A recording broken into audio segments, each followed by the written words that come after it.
بسم اللہ الرحمن الرحیم۔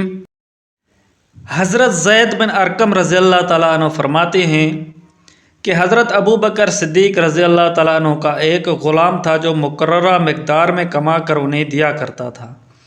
ایک رات وہ کچھ کھانا لایا، حضرت ابو بکر نے اس میں سے ایک لقمہ نوش فرما لیا۔ غلام نے عرض کیا کہ آپ ہر رات دریافت فرمایا کرتے تھے کہ کہاں سے کما کر لائے ہو، لیکن آج رات آپ نے مجھ سے نہ پوچھا۔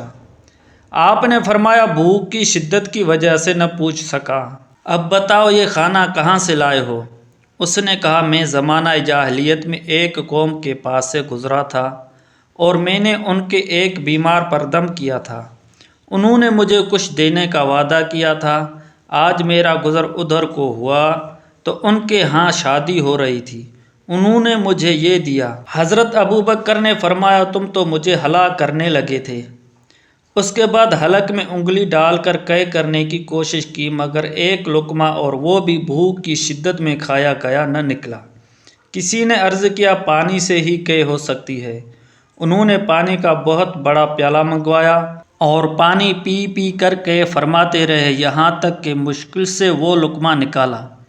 کسی نے عرض کیا اللہ آپ پر رحم فرمائیں، یہ ساری مشقت اس ایک لقمے کی وجہ سے برداشت فرمائی؟ آپ نے ارشاد فرمایا کہ اگر میری جان کے ساتھ بھی یہ لقمہ نکلتا تو بھی میں اس کو نکالتا۔ میں نے حضور صلی اللہ علیہ وسلم سے سنا ہے کہ جو بدن حرام مال سے پرورش پائے آگ اس کے لیے بہتر ہے۔ مجھے یہ ڈر ہوا کہ میرے بدن کا کوئی حصہ اس لقمے سے پرورش نہ پا جائے۔